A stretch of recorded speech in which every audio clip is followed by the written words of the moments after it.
Pensaba continuar con lo que hemos estado viendo en Romanos 8, pero cambié de opinión. Mejor vamos a ver algo acerca del enemigo común de todos los creyentes. ¿Qué digo de todos los creyentes? El diablo es enemigo de todos. Satanás odia a todo el mundo. ¿Y saben ustedes por qué? Porque cualquier persona es salvable, menos él. El peor de los pecadores puede ser salvo, pero Satanás no. Por eso odia a todo el mundo.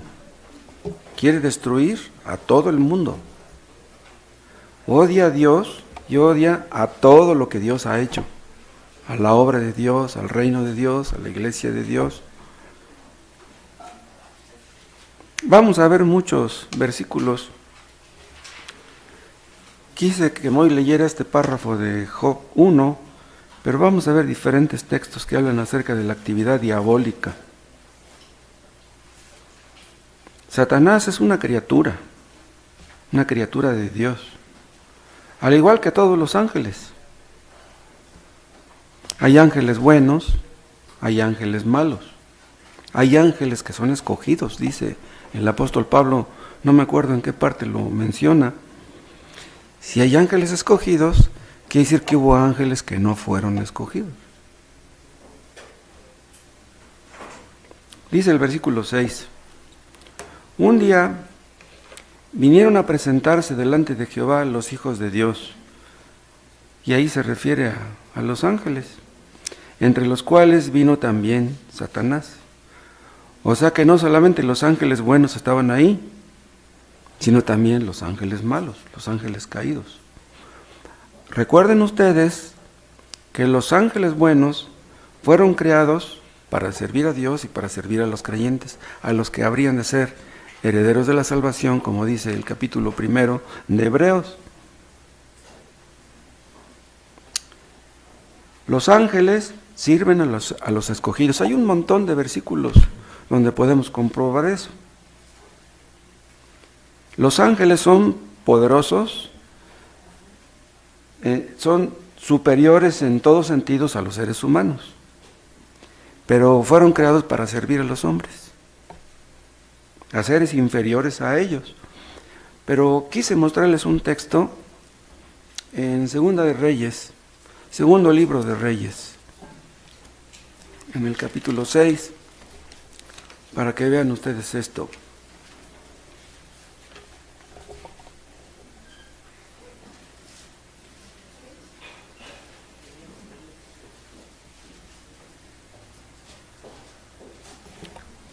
Vamos a empezar la lectura en el 14, Segunda de Reyes 6, 14. Entonces envió el rey allá gente de a caballo y carros y un gran ejército, los cuales vinieron de noche y sitiaron la ciudad.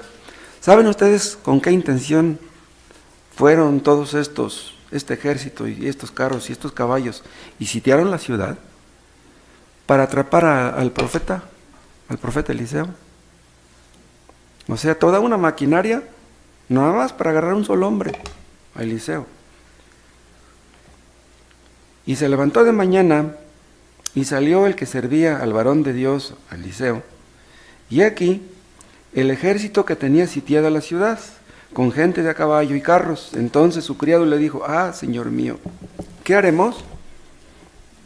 Él le dijo, no tengas miedo, porque más son los que están con nosotros que los que están con ellos.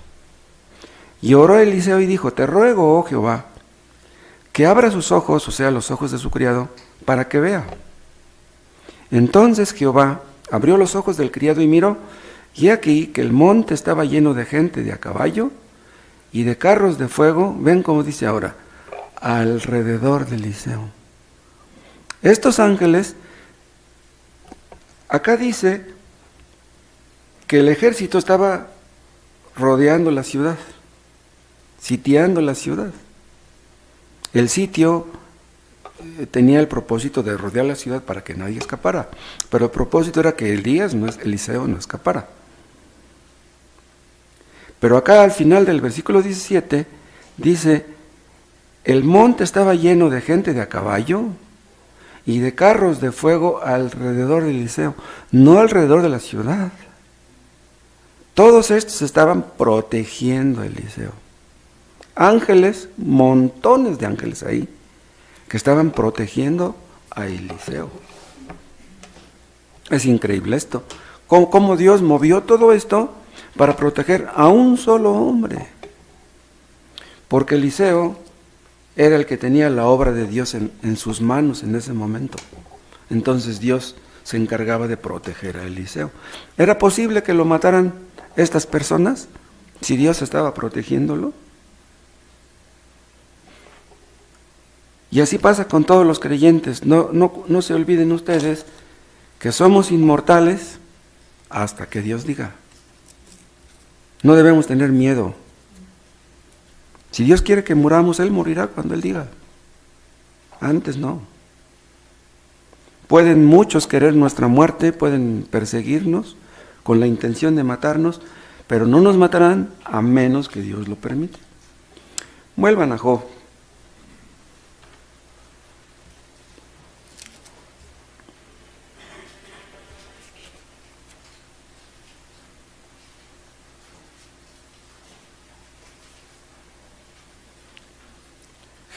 Job 2, versículo 6. Y Jehová dijo a Satanás: he aquí, él está en tu mano, se refiere a Job, mas guarda su vida. O sea, haz lo que quieras con él, pero no lo mates. O sea, lo que el diablo quería era matar a Job. Era peligroso, era creyente y era rico. ¿Sí? O sea, un creyente rico puede hacer mucho bien, mucho más que un creyente pobre, por obvias razones. Pero no se salió con la suya. Dios le dio permiso que le matara a los hijos, que pusiera en su contra a su mujer, pero no permitió que le quitara la vida.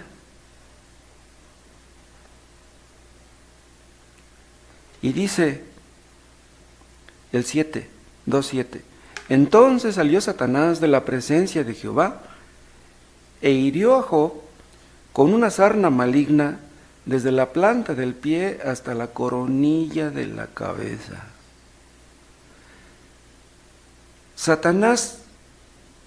A Satanás le fue permitido producir una enfermedad en Job.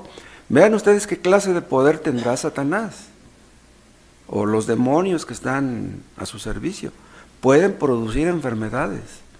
Hay enfermedades que ningún chequeo detecta. Enfermedades que quién sabe cómo se produjeron, pero mira, aquí está una posible respuesta. Satanás puede producir enfermedades. Hace algunos años, ¿se acuerdan? Nos visitó el hermano Weldon, lo invitó el hermano Tomás a predicar aquí. Él era un creyente que ya estaba jubilado en Estados Unidos y ya quería... Ya se iba a morir. El doctor le había hecho muchos chequeos, le dijo que tenía cáncer. Entonces dijo, bueno, dice, pues voy a servir a Dios el poco tiempo que me quede de vida. Entonces compró un boleto y se fue a África a evangelizar. Estuvo 2 años allá y después de 2 años quiso regresar a Estados Unidos a hacerse otro chequeo. ¿Y cuál va siendo su sorpresa? Que ya no tenía cáncer.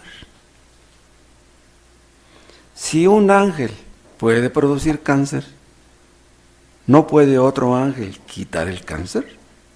¿Qué trabajo le cuesta? O sea, ellos trabajan para Dios. Bien, fueron a presentarse delante de Jehová los hijos de Dios, y entre ellos iban ángeles buenos y ángeles malos. ¿Por qué? ¿Por qué no nada más los buenos? Bien, tanto los ángeles buenos como los malos sirven a Dios. Los ángeles malos, los ángeles caídos, los demonios, supuestamente sirven a Satanás. Pero Satanás hace nada más lo que Dios quiere que haga. Entonces, tanto unos como otros sirven a Dios, a que los propósitos de Dios se cumplan. Lo que pasa es que los ángeles buenos hacen el trabajo limpio y los ángeles malos hacen el trabajo sucio. Pero todos sirven a Dios. Noten ustedes cómo Dios puso a Job en la mira de Satanás. Vean el versículo 8. Y Jehová dijo a Satanás, 1:8, Job 1:8. Y Jehová dijo a Satanás, ¿no has considerado a mi siervo Job, que no hay otro como él en la tierra, varón perfecto y recto, temeroso de Dios y apartado del mal? Ven, esta fue una cachetada para Satanás, porque él era un ángel consentido antes. Entonces dice, ¿cómo ahora? Dios me tenía a mí en buen concepto, y ahora tienen buen concepto a este. ¿No has considerado a mi siervo Job? No, pues le dio mucho coraje, y dice el 9, respondiendo Satanás a Jehová, dijo, ¿acaso teme Job a Dios de balde? O sea, ¿te sirve de gorra? No, él te sirve porque tú lo has bendecido. Dice el 10, ¿no le has acercado alrededor a él y a su casa, su familia y a todo lo que tiene? Al trabajo de sus manos has dado bendición. O sea, había prosperado Job, ¿por qué? Porque Dios había querido. Hay personas que trabajan y trabajan y trabajan y no prosperan. ¿Por qué? Porque Dios no quiere. Qué tremendo es esto. Dice, por tanto sus bienes han aumentado sobre la tierra. Esto se aplica a cualquier persona en el mundo. Cualquier persona que tiene muchas riquezas es porque Dios se las dio. Pero eso no quiere decir que porque sean buenos. Pero Dios es el dueño de todo el dinero que existe en el universo. Dios puso a Job en la mira de Satanás. ¿Por qué? Porque Dios quería purificar a Satanás. Quería purificar a Job. O sea que si antes de esto él era un varón perfecto y recto y temeroso de Dios, ¿cómo lo sacaría ya después de que todo esto ocurrió? Ustedes pueden ver el desenlace de esta historia. Job salió reluciente como el oro, y por eso Dios permite que nuestra fe sea probada. Es como dice Pedro, Dios permite que nuestra fe sea probada como el oro es probado para limpiarlo de sus impurezas. Entonces nuestra fe es probada para lo mismo. Entonces Job salió con su fe reluciente como el oro. Dios puso a Job en la mira de Satanás porque quería bendecir a Job. Y quería bendecirnos a los creyentes de toda la historia. ¿Cuántas bendiciones hemos tenido a través de los tratos de Dios para con Job? Dios quiere bendecir al mundo a través del COVID, no les quepa duda. Tampoco me cabe duda que hay ángeles malos detrás del COVID, sí, pero Dios está detrás de esos ángeles malos. La palabra Satanás significa adversario, enemigo. Es adversario y es enemigo de todos los hombres. Quería matar a Job y quisiera matar a todo el mundo, pero mata nada más a quien Dios le permite. Anda buscando a quien devorar. ¿A quien devora? Nada más a los que Dios le permite. A un creyente no lo puede devorar. No pudo devorar a Job. Ahora, quiere decir que Dios no permitió que le quitara la vida a Job, y sí a sus hijos, porque Job era convertido y sus hijos no, tampoco podemos asegurar eso. Es muy posible que sus 10 hijos hayan sido salvos, ¿sí? A pesar de que Dios permitió que Satanás les quitara la vida. Pero si eso fue así, y ellos están en el cielo, pues aunque les quitó la vida, de todos modos ellos no perdieron nada. Satanás quería matar a Job, pero Dios le puso límites. Y ese es el consuelo del creyente, que aunque Satanás quiere destruirnos, no rebasará los límites que Dios le ha puesto. Satanás es poderoso, pero no es independiente. El único independiente, el único autónomo en el universo es Dios. Satanás no sabía si Job era creyente y sus hijos no, o viceversa. Él no sabía. Satanás no ve el corazón. El único que conoce los corazones de los hombres es Dios. Satanás no sabe quién es de los escogidos. Es como nosotros. Nosotros vemos a una persona que lee la Biblia, que ora, que viene el culto y decimos, ay, a lo mejor eso es de los escogidos. Pero el hecho de que venga el culto, de que ore y que lea la Biblia, no garantiza que sea escogido. Entonces, Satanás tiene tantas limitaciones como nosotros casi. Bueno, tiene menos, pero también tiene muchas. Satanás no es omnisciente, no lo sabe todo. Satanás no es omnipresente, porque le pregunta a Dios, ¿dónde has andado? Dice, de rodear la tierra y de andar por ella. O sea que Satanás no es omnisciente. Satanás necesita quien le dé informes, al igual que nosotros. Los ángeles caídos se comunican entre ellos, los demonios se comunican entre ellos. Y ellos pueden decir, mira, fulano de tal ya empezó a leer la Biblia. Fulano de tal ya está empezando a asistir a los cultos, sobre de ese. No lo dejen tranquilo, no lo dejen en paz.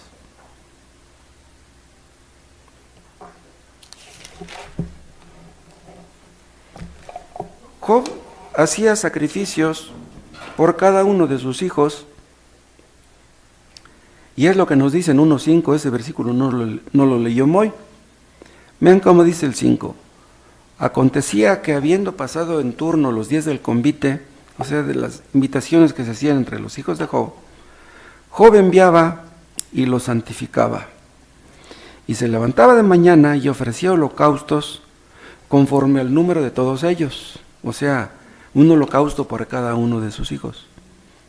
Porque decía Job, quizá habrán pecado mis hijos y habrán blasfemado contra Dios en sus corazones. De esta manera hacía todos los días. ¿Qué significa esto? Que Job ofrecía holocaustos por sus hijos. ¿Qué función tenía el holocausto? Consumir la ofrenda, consumir el sacrificio, consumirlo por el fuego. Los holocaustos y los sacrificios fueron instituidos por Dios para que el hombre entendiera que ellos eran los que merecían la muerte, no el sacrificio. Aquellos sacrificios no merecían la muerte. Dios aceptaba un sustituto que cubría momentáneamente el pecado de los oferentes, de los que llevaban el sacrificio, de los que llevaban la ofrenda. Entonces, si Job ofrecía holocaustos por sus hijos, quiere decir que Job entendía que sus hijos merecían la muerte. No eran malos hijos, no eran malos muchachos, pero de todas maneras ellos entendían que eran pecadores y por eso ofrecía sacrificios por ellos. Pero al igual que los sacerdotes del Antiguo Testamento, que tenían que hacer un sacrificio por ellos mismos antes que por los demás, lo mismo haría Job, aunque aquí no lo diga. O sea que Job no creía que él ya la había librado y que sus hijos eran inconversos, no. Nosotros entendemos, hermanos, que nuestros hijos merecen la muerte. Es decir, nuestros hijos inconversos merecen la muerte. Nosotros pensamos que nuestros hijos necesitan estudios, una carrera, buena ropa, paseos y diversiones.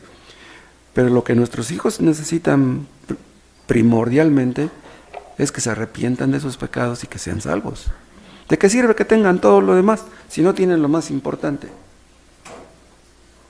Pero ¿saben una cosa? Satanás odiaba a Job también por esto, porque hacía sacrificios por sus hijos. Al diablo no le gusta que hagamos esfuerzos por buscar la salvación de nuestros hijos. Ustedes agarran la Biblia y le dicen a su hijo, hijo, mira hijo, vente, vamos a leer un párrafo que quiero enseñarte, que te quiero explicar algo. No.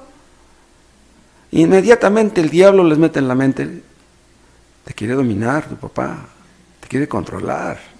No, tú eres independiente, hijo, tú eres libre. No permitas que tu papá te quiera meter ese libro en la cabeza. Al diablo no le gusta que busquemos la salvación de nuestros hijos. Vean ustedes en Éxodo 10.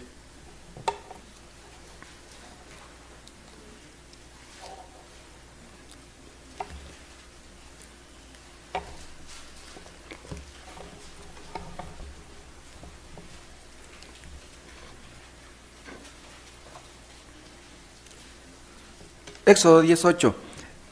Esto que vamos a leer ahorita ocurrió después de 8 plagas. ¿Te acuerdan que fueron 10? 18. Y Moisés y Aarón volvieron a ser llamados ante Faraón, el cual les dijo: andad, servid a Jehová vuestro Dios. ¿Quiénes son los que han de ir? O sea, ya se está ablandando. Ya después de tantas plagas ya se está aplacando un poco en su furor de que no quiere dejar ir a los esclavos. Dice: vayan pues, órale, sirvan a su Dios como ustedes quieren. Ahora díganme, ¿quiénes son los que han de ir? Moisés respondió: hemos de ir con nuestros niños y con nuestros viejos, con nuestros hijos y con nuestras hijas, con nuestras ovejas y con nuestras vacas hemos de ir, porque es nuestra fiesta solemne para Jehová. O sea, si vamos a servir a Dios, hermanos, debemos tener el propósito de servirle con todo y nuestros hijos, con todo lo que tenemos Él le pertenece, todo al servicio de nuestro Dios. Y Él les dijo, Faraón: así sea Jehová con vosotros. ¿Cómo os voy a dejar ir a vosotros y a vuestros niños? Dice: mirad cómo está el mal delante de vuestro rostro. No, dice: si ustedes no quieren servirnos, ok, los padres váyanse, pero déjennos a sus hijos que sean esclavos. Ustedes padres ya son convertidos, bueno, pues ya son salvos, pues ya confórmense con que ustedes son salvos. Dejen que sus hijos sean nuestros esclavos. Eso es lo que quiere Satanás. Confórmate con ser salvo tú, olvídate de tu hijo, hombre, déjalo que disfrute de la vida, déjalo que se divierta, déjalo que haga lo que quiera. ¿Para qué quieres influenciarlo? ¿Para qué quieres enseñarle que lea la Biblia? Déjalo que él decida lo que él quiera. Satanás no quiere que busquemos la salvación de nuestros hijos. Quiere que en lugar de servir a Dios, nuestros hijos le sirvan a Él.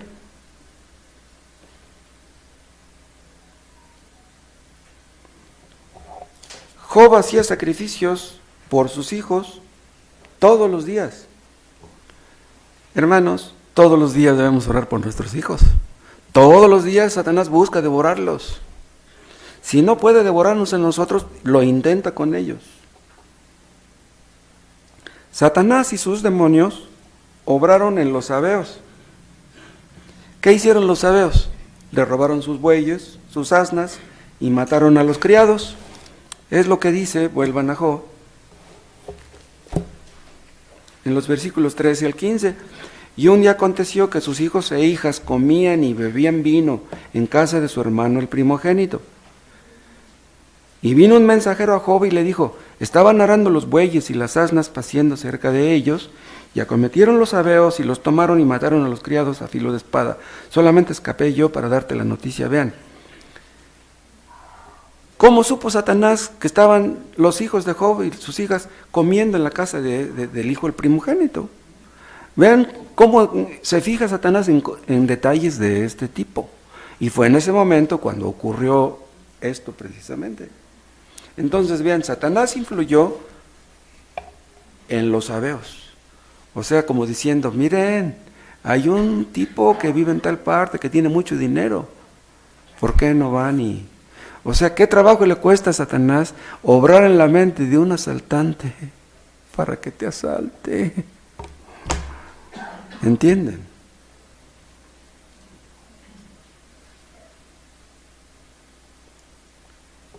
Satanás y sus demonios usaron fuego de Dios para consumir a las ovejas y a los pastores. Vean cómo dice: aún estaba hablando cuando vino otro que dijo: fuego de Dios cayó del cielo, que quemó las ovejas y a los pastores y los consumió. Vean cómo dice: fuego de Dios.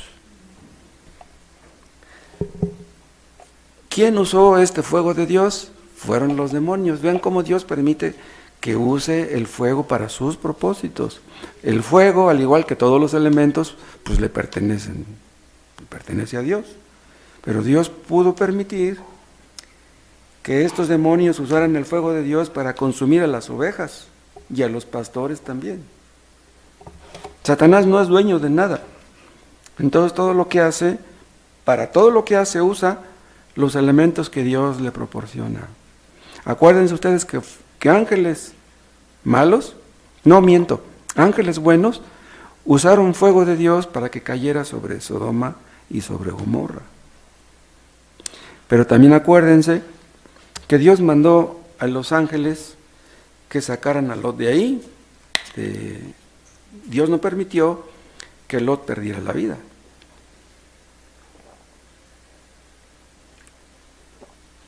Dios permitió que murieran tantos habitantes de Sodoma y de Gomorra, pero no permitió que Lot y su familia murieran. Vuelvan otra vez a Job.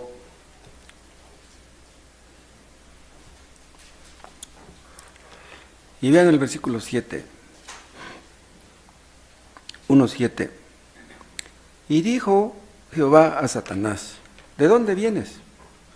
¿Por qué le hace esta pregunta? ¿Acaso Dios no sabía de dónde venía? Sí, sí lo sabía. Este es otro antropomorfismo. O sea, Dios se está presentando a sí mismo como si fuera hombre, como si él ignorara algo. No, él ya sabía de dónde venía Satanás. Lo que pasa es que Dios condesciende a hablarnos de esta manera para que nos demos cuenta cómo actúa Él. Porque si Dios no nos revelara la forma como Él actúa, ¿cómo podríamos saberlo? Dios nos habla, hermanos, de manera que podamos entender. Dios conoce todas las actividades diabólicas. Dios conoce dónde andan todos los demonios. Y en cambio los demonios no conocen los caminos de Dios. Dice el versículo 7. Y dijo Jehová a Satanás: ¿de dónde vienes? Respondiendo Satanás a Jehová dijo: de rodear la tierra y de andar por ella. Dice de andar. La palabra andar, pues la entendemos como si él anduviera caminando, Satanás. Pero Satanás no tiene pies. Satanás es un ser espiritual. Como ser espiritual que es, él no tiene sueño, él no se cansa, él no siente hambre. Pero cuando Dios le pregunta de dónde vienes, noten ustedes que Satanás no le dijo exactamente de sus intenciones. No le dijo: no, pues ando buscando a quién devorar. No, eso no le dijo. En una ocasión yo les comentaba que hay algunos que tienen la creencia de que la caída de Satanás ocurrió exactamente cuando tentó a Adán y Eva.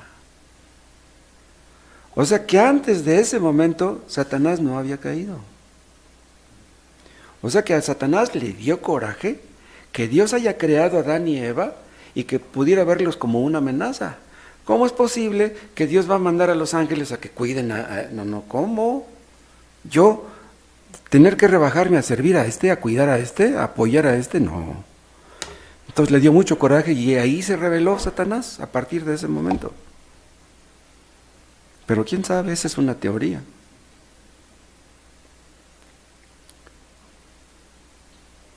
Satanás analiza a Job, Satanás lo considera, anda buscando su lado flaco.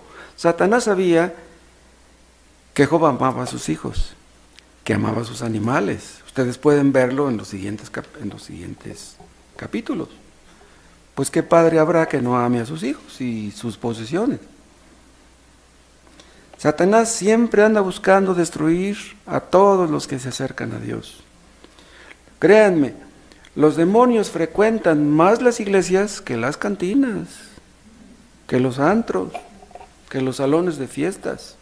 Satanás usa hombres, ya vimos el caso de los sabeos. Y en el versículo 17 habla de los caldeos. Todavía estaba hablando y vino otro que dijo: los caldeos hicieron 3 escuadrones. Dios usó tanto a unos como a otros. Todos ellos sabían que Job era un hombre muy rico. Entonces, Satanás les puso a Job en la mira. O sea, Satanás les dijo a todos los demonios: miren, vamos sobre de Job. Si el poder de Satanás es tanto, imagínense confabulado con sus demonios. Noten ustedes que Satanás tiene a sus hombres para el momento preciso. Tenía unos que eran sabeos, tenía otros que eran caldeos. Así como Dios tiene hombres para su hora, para que va a usar para el momento preciso, también Satanás tiene esos hombres. O sea, Dios sabe con quién cuenta y Satanás también sabe con quién cuenta. Noten ustedes un texto que nos habla mucho de la actividad diabólica en 1 de Samuel, capítulo 16.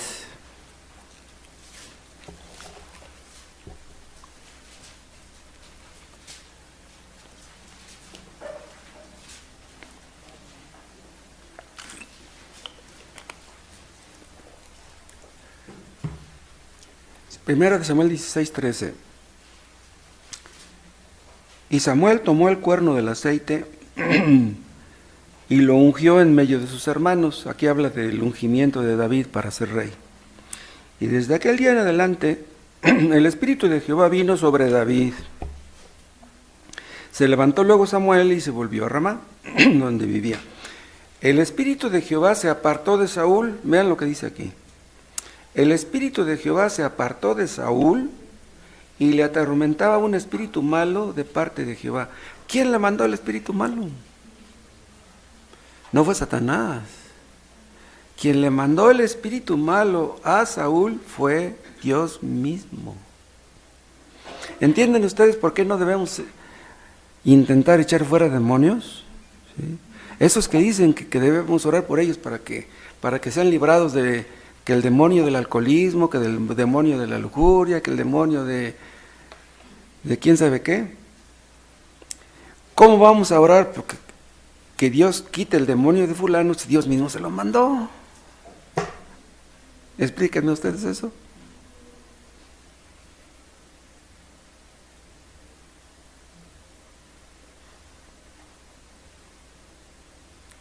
Ahora, aquí dice que le atormentaba un espíritu malo de parte de Jehová, o sea, un demonio.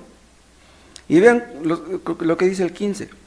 Y los criados de Saúl le dijeron, he aquí ahora un espíritu malo de parte de Dios te atormenta. Vean, los criados de Saúl entendían más que los pentecostales de ahora. Ellos entendían que ese espíritu malo Dios se lo había mandado. O sea, no dijeron, yo te reprendo, Satanás.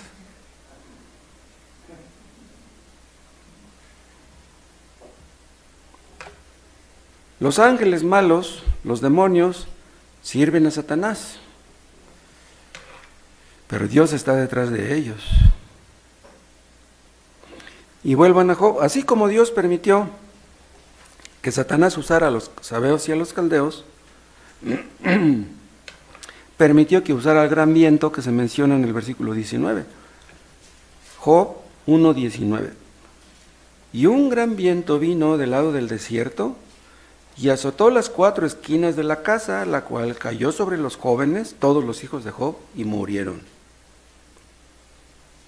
Vean, estos hijos de Job estaban en la casa del hijo primogénito. Eso lo sabía Satanás, que era el hijo primogénito. Y usó el gran viento, vean, que Dios le permitió, para atacar tan fuertemente la casa, de manera que cayó encima de ellos y los mató a todos. ¿Qué clase de casa era? Se supone que era una casa muy grande, muy pesada, pero a pesar de eso, fue tan fuerte el viento que la tumbó y los mató a todos. Yo supongo, vean, todos los hijos de Job tenían casa propia. Todos tenían casa propia, todos eran casados. Y un hijo invitaba a los hermanos un día, otro hijo invitaba a todos los hermanos a su casa, y así se iban rolando. Yo no creo que todas las casas de todos los hijos de Job fueran igual de grandes, igual de impresionantes, que pudieran caer y matar a todos los que estaban ahí. Pero esta casa sí, la casa del primogénito reunía esas características. Entonces, ¿cómo Satanás usó precisamente ese momento, cuando estaban ahí todos, para hacer que la casa se cayera sobre ellos? En otras palabras, Satanás tiene una mente y sabe cómo usarla, y en el momento preciso, en las circunstancias propicias, para que sus propósitos perversos se cumplan. Qué gusto le daría a Satanás ver muertos a sus hijos de Job. Ha de haber dicho, ahora sí va a blasfemar a Dios. Si no blasfemó a Dios cuando le robaron sus asnos, sus camellos, se le quemaron, etc., ahora sí va a maldecir a Dios. Esto le va a doler más que la muerte de sus animales o el robo. Pero sabemos lo que ocurrió. Hay un versículo en 2 Corintios 2, véanlo por favor, donde el apóstol nos habla acerca de las maquinaciones del diablo. Segunda a los Corintios, capítulo 2.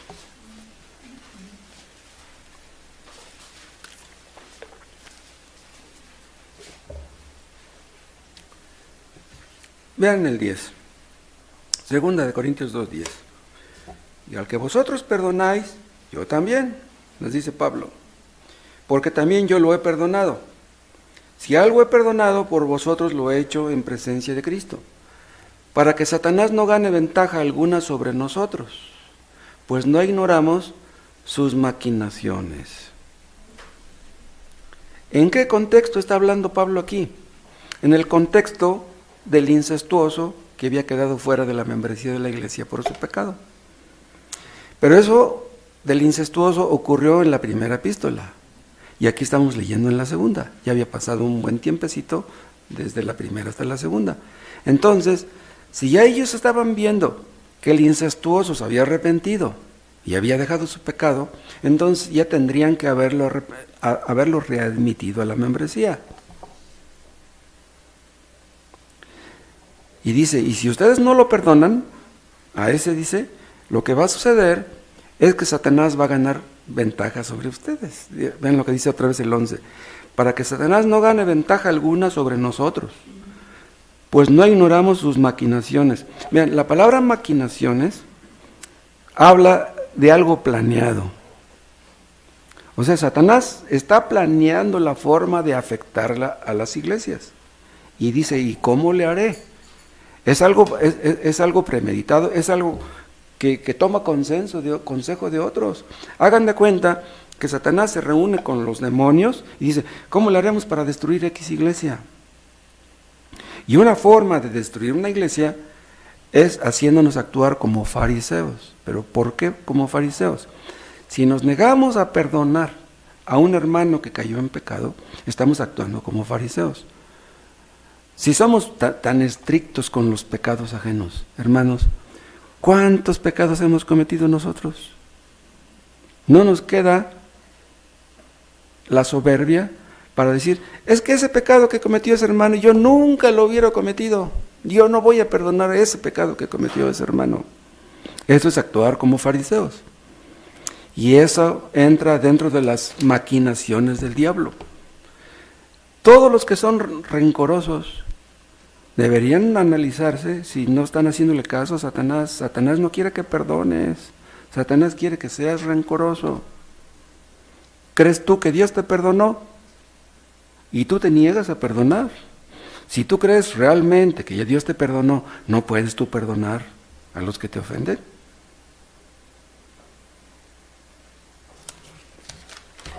Pero el diablo se agarra de una cosa o se agarra de otra con tal de destruir a los creyentes.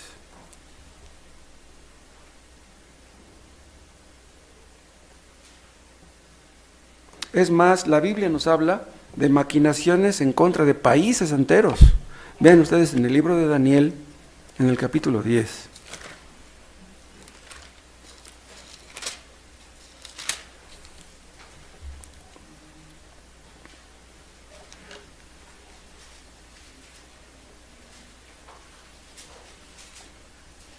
Daniel 10:12. Entonces me dijo, Daniel, no temas, porque desde el primer día que me dispusiste tu corazón a entender y a humillarte en la presencia de tu Dios, fueron oídas tus palabras, y a causa de tus palabras yo he venido. Mas el príncipe del reino de Persia se me opuso durante 21 días, vean. Pero aquí Miguel, uno de los principales príncipes, vino para ayudarme y quedé allí con los reyes de Persia. Vean, estuvo orando Daniel durante 21 días, pidiendo lo mismo, y no venía la respuesta. ¿Por qué no? Dice Daniel que porque el príncipe del reino de Persia se le opuso durante 21 días. Aquí no está hablando del gobernante de Persia, de los gobernantes. Está hablando de uno de los que menciona Pablo en Efesios 6, de que dice que son principados, potestades, huestes espirituales de maldad en los aires. O sea, este versículo parece dar a entender que cada país tiene un demonio especializado en ese país. Un demonio que está... Hay jerarquías entre los ángeles malos y también entre los ángeles buenos. Entonces hay ángeles malos que están a cargo de los asuntos de Guatemala, de México, de Estados Unidos, de Cuba. ¡Wow! Satanás tiene una mente y sabe cómo usarla.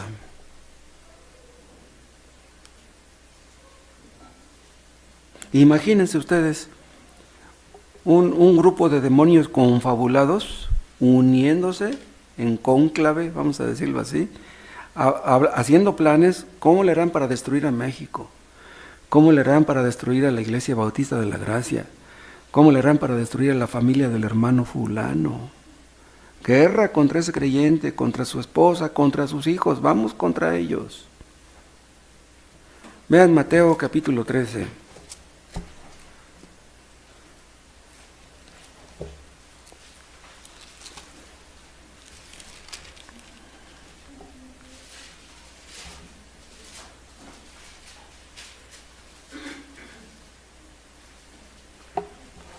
Mateo 13:1. Aquel día salió Jesús de la casa y se sentó junto al mar, y se le juntó mucha gente.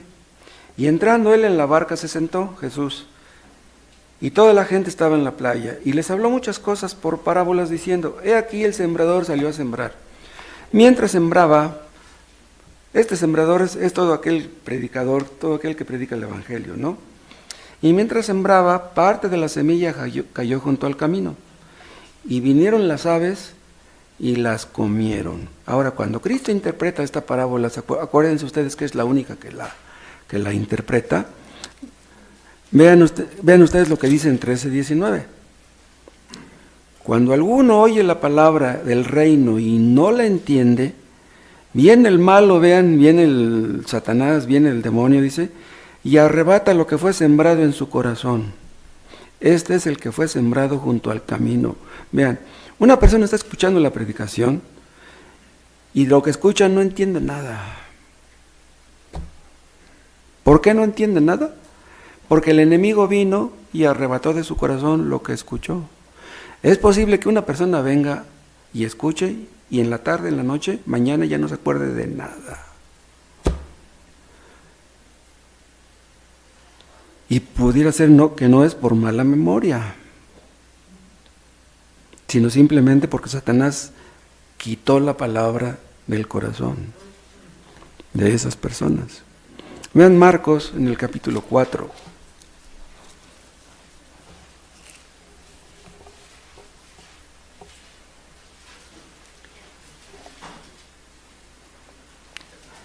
Marcos 4:14.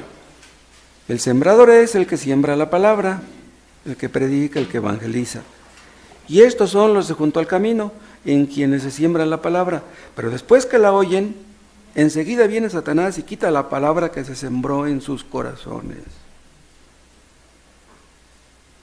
Bien, fue sembrada en sus corazones, pero ellos no la quisieron ahí. Pero ¿quién es el que estaba actuando ahí? Es Satanás. Satanás que está actuando, impidiendo que esa palabra lleve fruto. Cristo compara a los demonios con las aves del cielo. Dice, vinieron las aves del cielo y se comieron la semilla. Esos demonios andan ahí alrededor de la cabeza, metiendo pensamientos, metiendo ideas. Ese predicador está loco. ¿Quién le asegura? Está hablando del cielo. ¿Quién le asegura que existe el cielo? Habla del infierno. ¿Cómo está seguro que existe el infierno? ¿Quién fue y vino? Los demonios obran en la mente. Obran en la mente de tal manera que le mete miedo a las personas. Déjenme decirles, el otro día estaba hablando yo con una persona. Vean, yo muchas veces al estar predicando me doy cuenta que algunos por ahí se están durmiendo. Algunos se duermen porque pues, están desvelados. Y pues se comprende, ¿no? Pues Carlos trabaja en la noche y está aquí en el día. Pues si se duerme Carlos, pues lo disculpamos porque está bien desvelado, ¿no? Pero las personas que duermen bien y vienen a escuchar la predicación y se duermen, ¿por qué? Estaba yo hablando con una persona el otro día, una persona más joven que yo, digamos unos 60 años, algo así. O sea, todavía está fuerte esa persona. Ahora, si yo estoy predicando aquí y alguien se duerma, bueno, pues estoy hablando de una manera impersonal. No estoy diciendo, oye tú, Roberto, oye tú, Juan Carlos. No, yo, al que le quede el chaleco, pues que se lo ponga, ¿no? Yo no estoy hablando a nadie, ¿no? Pero ¿qué creen? Estaba hablando con una persona y hablándole a ella, empezó a dormirse. Eran las 3 de la tarde. Y yo dije, wow, no, hasta me dio miedo nomás de ver que se estaba dormiendo, pero así no podía tener los ojos abiertos. Digo, no, hombre, es el diablo que tiene las personas bien agarradas y que no las suelta. Vean 2 de Timoteo 2.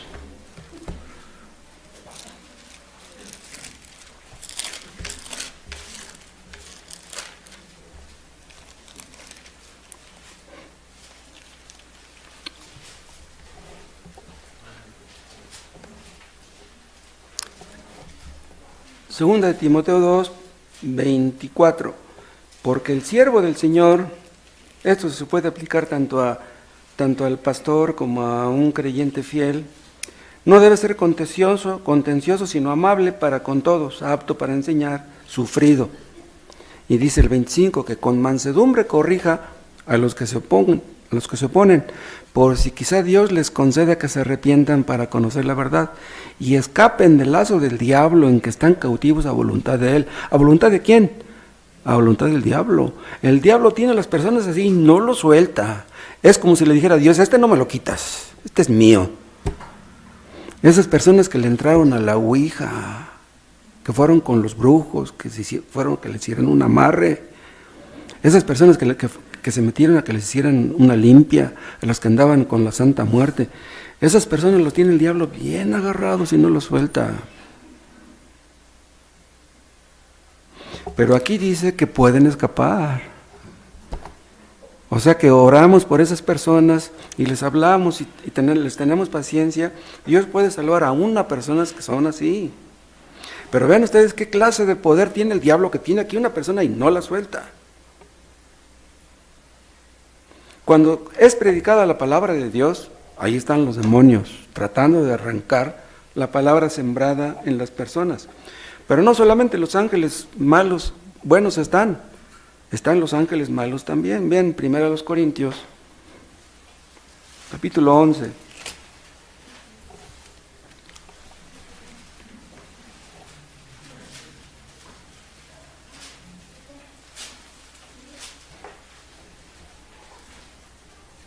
Primera de Corintios 11, 9. Tampoco el varón fue creado por causa de la mujer, ¿sí? Sino la mujer por causa del varón.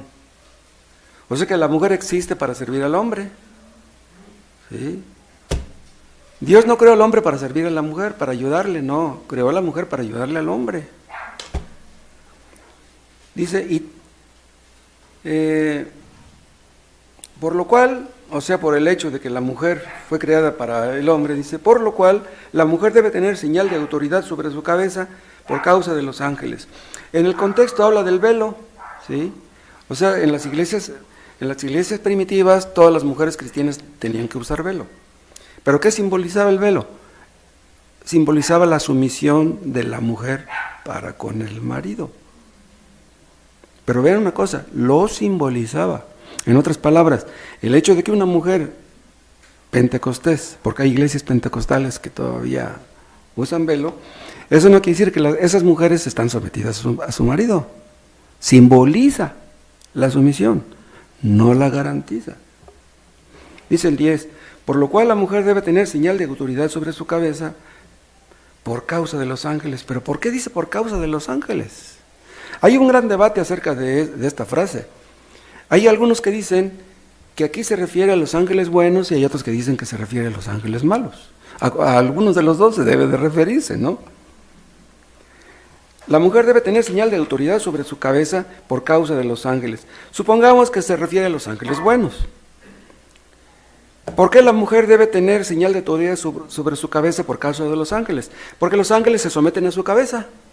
Entonces dirían los ángeles buenos, oye, nosotros nos sometemos a Cristo. que nos envía. ¿Y tú no te sometes a tu marido? O sea, nosotros nos humillamos y tú no te humillas. Ahora, podríamos interpretarlo también pensando en que podrían ser ángeles malos.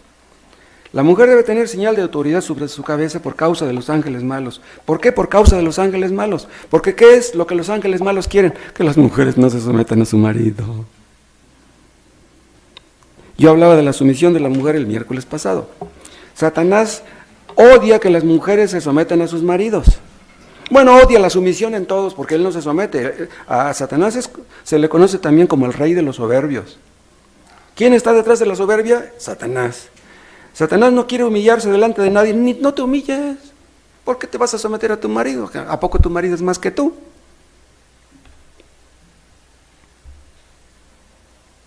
Satanás no quiso someterse a su cabeza. Y trata de impedir que la esposa se someta a su cabeza, porque está escrito que el marido es cabeza de la mujer. Una mujer, escuchen lo que les voy a decir, por muy cristiana que sea, no se va a someter fácilmente a su marido. Es una lucha, puede ser una lucha de toda la vida o de muchos años. Dios puede usar a la esposa para bajarle los humos al esposo. En serio. En una ocasión yo les comenté y se los repito para los que no lo escucharon, la mayoría de problemas que yo he tenido con mi esposa es por mi soberbia. Porque en el fondo creo ser más que ella. Sí, en serio. Pero no me conviene pensar así. Dios nos baja los humos, ¿saben para qué? Para que amemos a nuestra mujer incondicionalmente. Así fuimos amados. Dios nos ama y nos pone condiciones. Yo los voy a amar, creyentes, a condición de que ustedes sean perfectos. No, pues cuando nos amaría. Entonces, debemos amar a nuestra pareja a pesar de los defectos que pueda tener.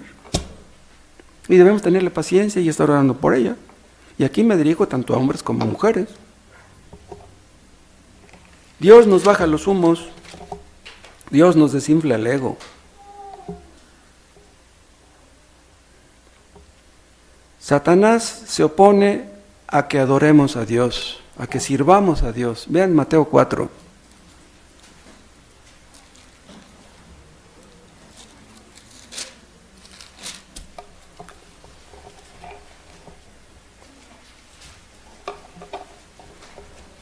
Aquí en este capítulo nos habla Mateo de la tentación de Cristo. Y vean Mateo 4:8. Otra vez le llevó el diablo a un monte muy alto y le mostró todos los reinos del mundo y la gloria de ellos. Y le dijo, vean lo que le dice Satanás a Cristo, todo esto te daré si postrado me adorares. ¿Qué es lo que Satanás quiere? Ser adorado. Él fue creado para adorar a Dios, pero se rebeló y dice, no, yo nada de que yo lo adore, yo quiero que el adorado tengo que ser yo.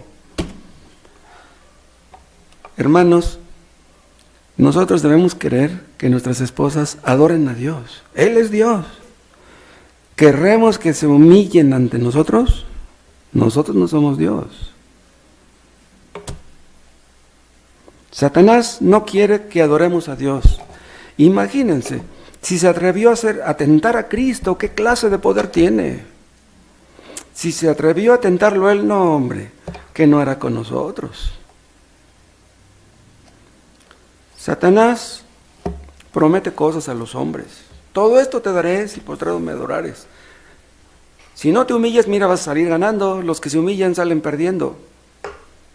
Promete cosas a los hombres, trata de engañarlos, de seducirlos y usa la mundanalidad. Satanás es el rey de la feria de las vanidades. Todo esto te daré, mira. Y es por lo mismo, si le hacemos caso, hasta cierto punto, que un creyente puede quedar corto de lo que Dios quería para él. ¿Es posible que las mejores bendiciones no nos lleguen? Por nuestra soberbia, por nuestra mundanalidad, por nuestro egoísmo. Y podemos llegar al fin de nuestros días de esta manera, perder las mejores bendiciones que Dios quería darnos y no las tenemos por nuestra soberbia, por nuestra mundanalidad. Vean Mateo 16.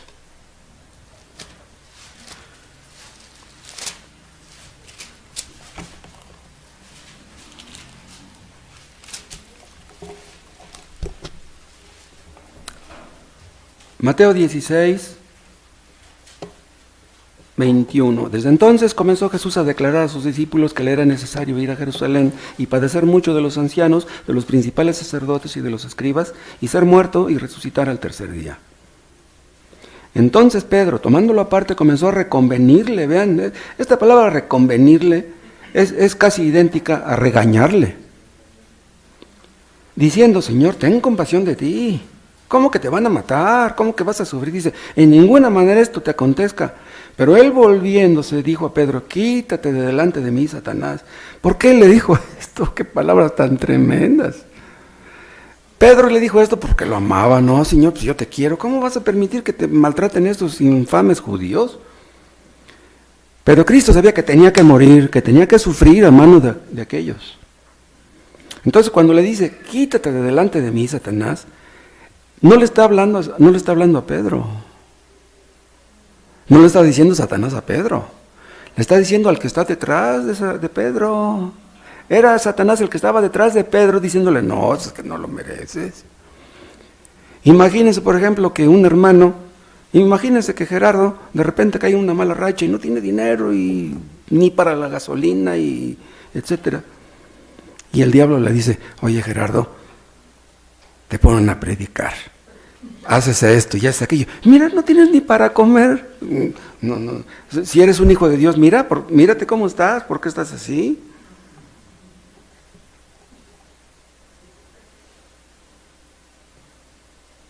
Pedro no quería que Cristo sufriera y se lo dice, pero es que no analizó Pedro, habló precipitadamente.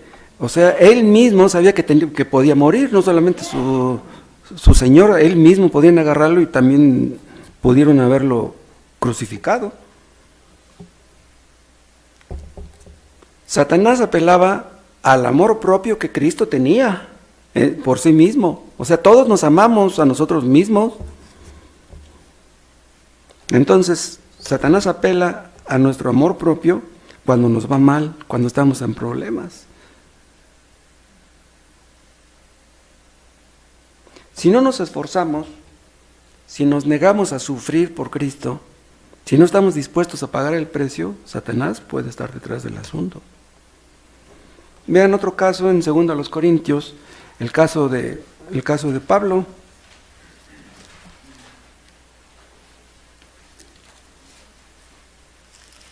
Segunda a los Corintios 12.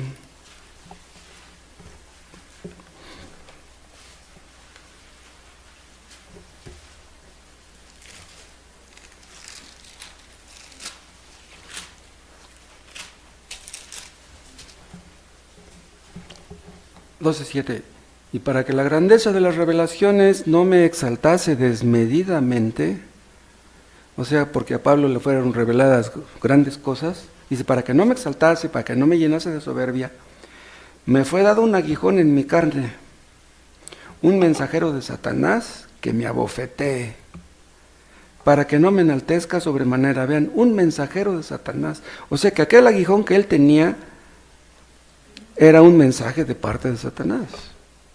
Pero sabemos que de todos modos Dios estaba detrás del asunto. Para que no me enaltezca sobremanera. Este aguijón, hay muchos debates también acerca del mismo, pero una de las ideas más comunes y más aceptadas es que este aguijón era una enfermedad que Pablo tenía en los ojos.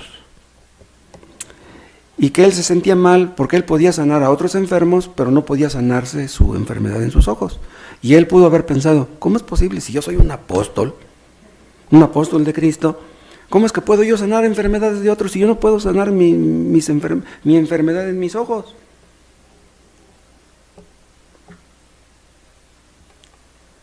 Pablo pudo haber pensado: yo soy un apóstol, yo no merezco que me pase esto. Señor, eres injusto. O sea que Satanás quería que renegara, que blasfemara el apóstol Pablo. Entonces Satanás estaba usando el aguijón con un mal propósito, que se enalteciera y que hablara mal de Dios. Pero Dios usaba el aguijón con un buen propósito, que no se ensoberbeciera, que no se enalteciera. Y si este apóstol necesitaba un aguijón, imagínense nosotros. El Señor dijo que el enemigo vino para hurtar y matar y destruir. No apunté el texto. ¿Para robar qué? La paz, la fe, el gozo. ¿Para matar a quiénes? Para matar a los creyentes. Eso es lo que Él quiere. Él quiere destruir la obra de Dios. Desde Adán y Eva, esa es su intención. Cuando Dios empieza a hacer una obra en algún lugar o en alguna persona, ahí empieza Satanás a atacar. Cuando tú agarras la Biblia y te pones a leer, cuando doblas tus rodillas y te pones a orar, a Él no le gusta eso. Recuerden ustedes cuando Nehemías llegó a Jerusalén a tratar de reconstruir los muros, inmediatamente Tobías y Sanbalat y Gesem se enojaron, se llenaron de ira y trataron de infundirle miedo a Nehemías y a todos los que estaban ahí con él. ¿Qué es lo que Nehemías quería? Él quería procurar el bien de Jerusalén, el bien de la ciudad santa. Satanás se opone a todos los que promueven el bien de su iglesia, a todos los que promueven el bien de su pueblo. Conforme iba creciendo la reconstrucción del muro, la ira de los opositores se iba aumentando. Hermanos, si queremos servir a Dios en este lugar, no la vamos a tener fácil. Va a haber oposición por parte del enemigo y por parte del pecado que mora en nosotros. Vean Santiago capítulo 4.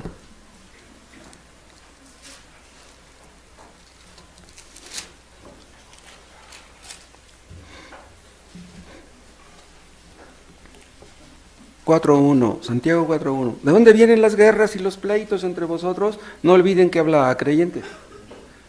O sea, pleitos entre hermanos. ¿No es de vuestras pasiones las cuales combaten en vuestros miembros? Codiciáis y no tenéis, matáis y ardéis de envidia y no podéis alcanzar. Combatís y lucháis, pero no tenéis lo que deseáis porque no pedís.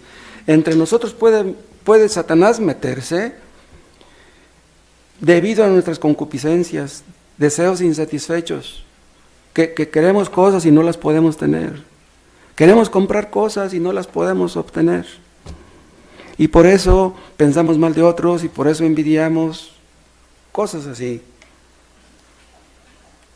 Aquí en esta lista, Santiago habla de concupiscencias, de codicia, de envidia, de descuido de la oración, de la mala oración, de la mundanalidad. Estas cosas pueden impedir que nuestros muros sean edificados y que estemos a merced del enemigo, el enemigo feliz. ¿Qué tenemos que hacer? Vean lo que dice el versículo 7. Someteos pues a Dios. Y vean lo que dice, resistid al diablo. El diablo es el que está detrás de los pleitos entre hermanos. Resistid al diablo y huirá de vosotros. Pero para que resistamos al diablo, primero tenemos que someternos a Dios. Nos sometemos a Dios y en ese sentido estamos resistiendo al diablo. Y eso hará que el diablo esté alejado y que no nos haga ningún daño. Hermanos, a quienes tenemos que resistir no es a los hermanos. Con quien tenemos que estar en contra, no es en contra de nuestra pareja, es en contra del diablo. No tenemos lucha contra sangre ni carne, dice el apóstol Pablo. No tenemos lucha contra nuestra pareja. Hay mucho escombro. Aquellos no podían edificar el muro porque había mucho escombro, y así estamos nosotros. Hay mucho escombro entre nosotros, hay mucho pecado.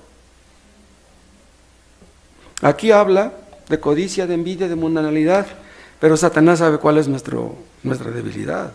Puede ser el orgullo, la pereza, el egoísmo, la ira, la lujuria.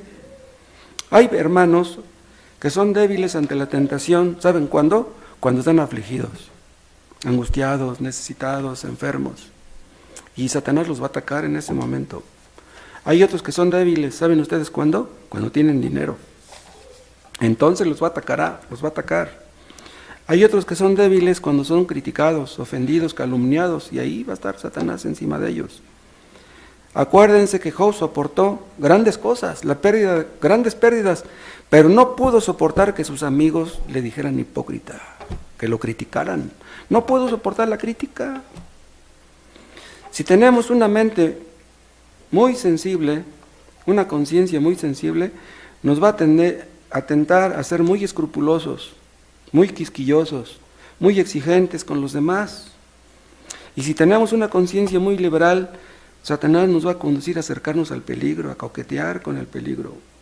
Si somos miedosos, nos tentará la preocupación, a la ansiedad. O si somos flexibles, nos va a tentar a la inconstancia. Si somos soberbios, nos va a tentar al machismo. Hay algunos que son tentados, ¿saben cuándo? Cuando están solos. Son tentados a tener malos pensamientos. Los melancólicos son tentados, muy tentados al pesimismo. Satanás ve a las personas en privado. Nosotros no podemos ver a nadie en privado, pero Satanás sí. Satanás conoce a las personas por sus frutos, como nosotros.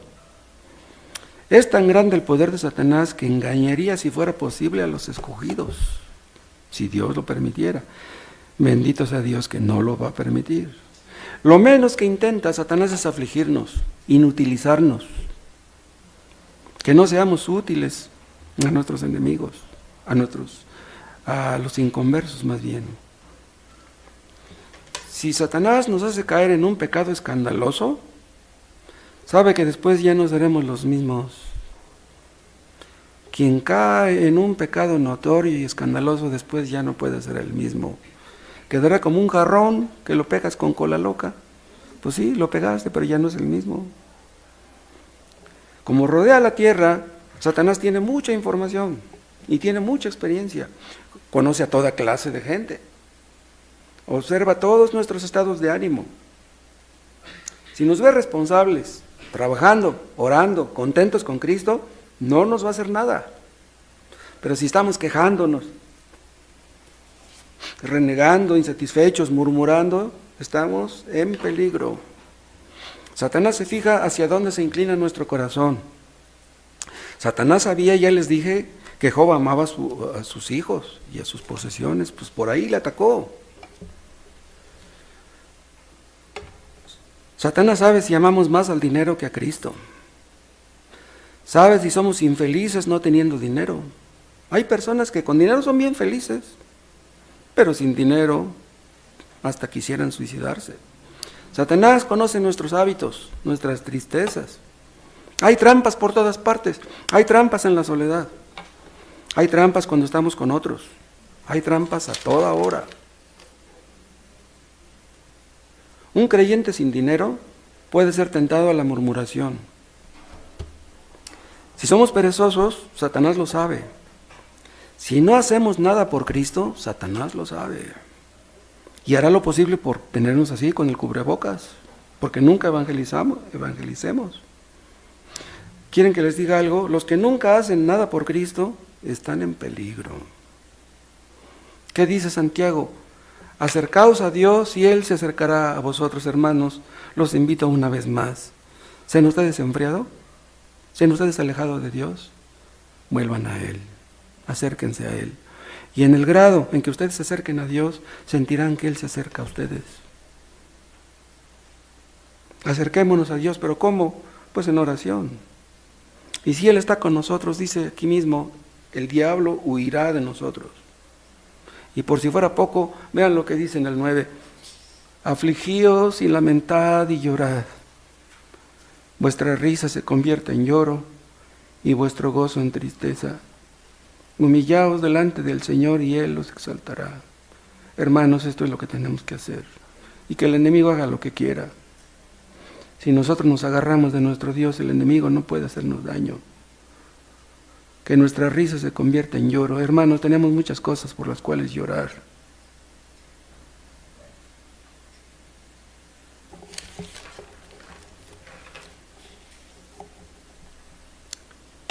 Satanás no quiso humillarse.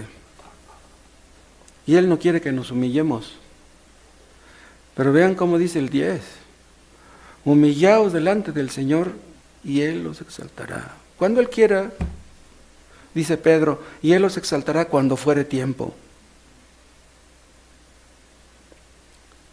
Satanás no quiso humillarse, no quiso servir a Dios. Cristo tuvo que venir al mundo a hacer lo que Satanás no quiso. Cristo tomó forma de siervo. Él no era siervo de nadie en el cielo. Tomó forma de siervo para servirnos.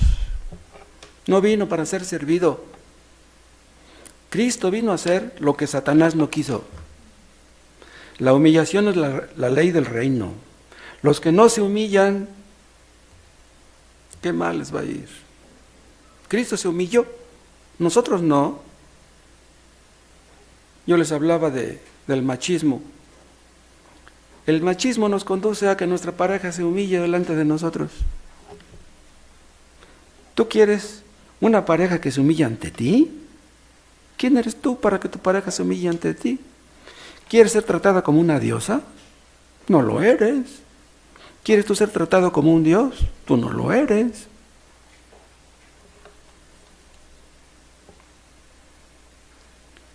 Dice, humillaos delante del Señor. ¿Quién es el Señor? Es Cristo. Y Él os exaltará. ¿Quién os exaltará? El mismo que se humilló y fue exaltado y se sentó a la diestra del Padre. Primero la cruz, luego la corona. Primero el sufrimiento y luego la gloria. Los soberbios no quieren humillarse, pero les digo, esa es la ley del reino. Los soberbios creen que valen mucho. No quieren ser menos que nadie. No quieren ser menos ni que Dios tampoco. Los soberbios, en lugar de someterse a Dios, quisieran que Dios se sometiera a ellos. No, Dios no se somete a nadie. Quieren un Dios que les sirva, que sirva a sus intereses, que supla sus necesidades. Señor, si me bendices, creo en ti, y si no, no. Hermanos, sometámonos todos a Dios. Resistamos todos al diablo. Acerquémonos a Dios y Él se acercará a nosotros. Yo me imagino que tal vez algunos de ustedes están muy cerca de ser salvos. Se los he dicho y se los repito. ¿Qué es lo que ha impedido la salvación de algunos de ustedes? Tal vez nada más les falta muy poquito. Y esto que dice aquí, en el versículo 9, se aplica no solamente a los creyentes, se aplica a todos. Todos debemos afligirnos, todos debemos lamentar y llorar por nuestro pecado. El problema, hermanos, nunca es el pecado ajeno, nunca, es el nuestro siempre. Humillémonos delante del Señor y Él nos exaltará. Te damos gracias por tu palabra. Úsala, Dios, y guíanos a todos a hacer esto y líbranos de soberbias. Líbranos de cualquier cosa que nos aparte de ti. Oh Dios, atráenos hacia ti. Acércate a nosotros. Atráenos hacia ti, oh Dios, y seremos salvos. En el nombre de Cristo te lo pedimos. Amén.